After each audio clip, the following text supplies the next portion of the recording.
年，大人戏称热血青年，两者泡得太久都有危险，是共同点。泡妞没有泡成家眷，还想洗温泉，你只纯水变深渊。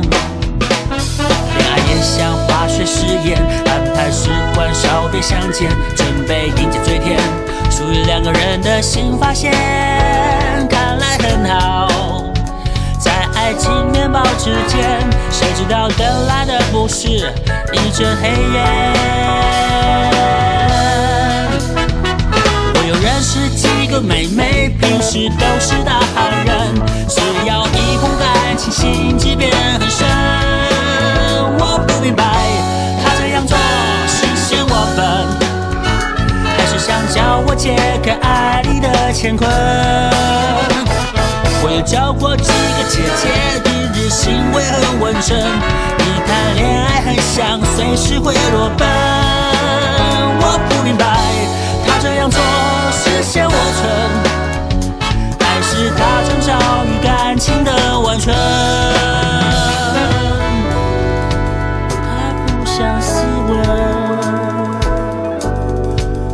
她不想斯文。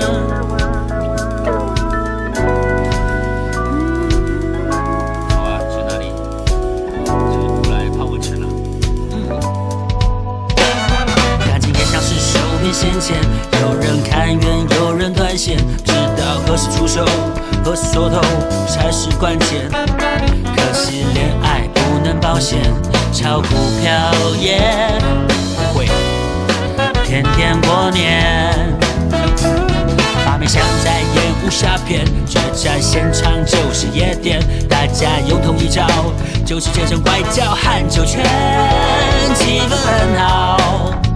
在歌声眉宇之间，这发生什么事没啥新鲜。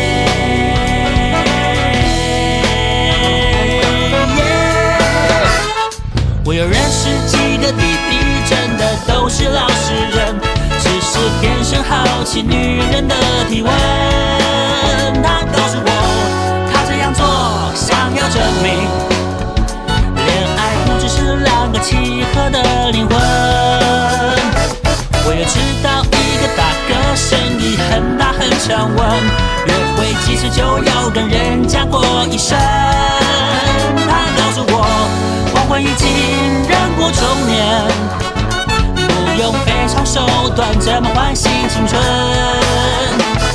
可是我有一个兄弟，平时显得很低能，只要一碰感情马上变别人，无比虔诚，像是在做希望工程，只要给他发现可爱的女生。